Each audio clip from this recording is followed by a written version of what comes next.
Karibu ndugu mtazamaji wetu, kama ni mara yako ya kwanza unajiunga nasi Mswati Media, basi usisahau kubonyeza alama ya subscribe, press bell ili uendelee kuwa wa kwanza kupata taarifa zetu bomba kabisa za michezo kutoka klabu ya Wekundu wa Msimbazi Simba.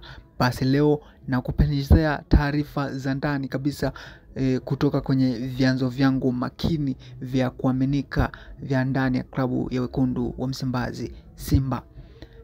Inasemekana Simba kwa sasa wameweka nguvu zao zote kuelekea kufanya vizuri katika ligi kuu ya NBC Premier League na ligi ya klabu bingwa Afrika. Hivyo tukumbuke Simba Sport Club mchezo wake wa kwanza ataupiga siku ya tarehe 23 mwezi huu, ambapo atacheza na Atletico di Rwanda ya wataupiga katika uwanja wa Benjamin Mkapa.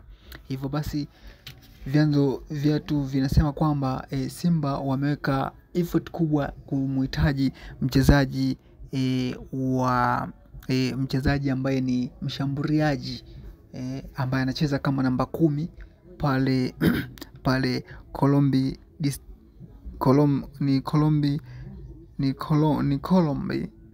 Sportive ya nchini Kameruni, ambaye mchezaji huyo anacheza kama namba 10, yani kiungo mshambuliaji. Inasemekana kocha Dimitri Patev amependekeza jina la nyota huyo raia wa Congo Brazzaville aweze kusajiliwa ndani ya Wekundu wa Msimbazi Simba. Ikumbukwe si muda mrefu tutaelekea katika michuano ya AFCON. Basi tukiwa huko katika michuano ya AFCON, dirisha dogo litafunguliwa, na hivyo Simba wanataka watumie upenyo huo kwa ajili ya kumnasa mchezaji huyo ambaye ni jina lake litambulika kama Ino Loemba.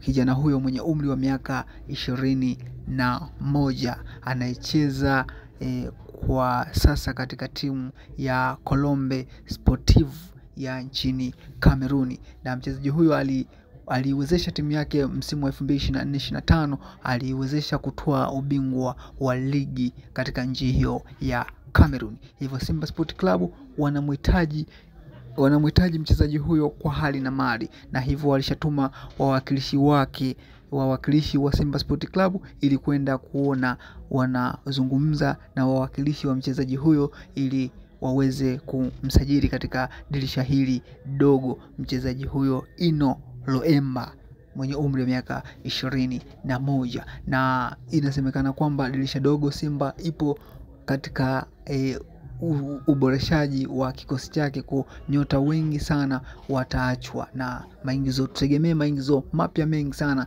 yatakayoingia katika msimu huu wa dirisha dogo. Basi ndugu mtazamaji wetu, endelea kubaki nasi kwa kubonyeza alama ya subscribe, press bell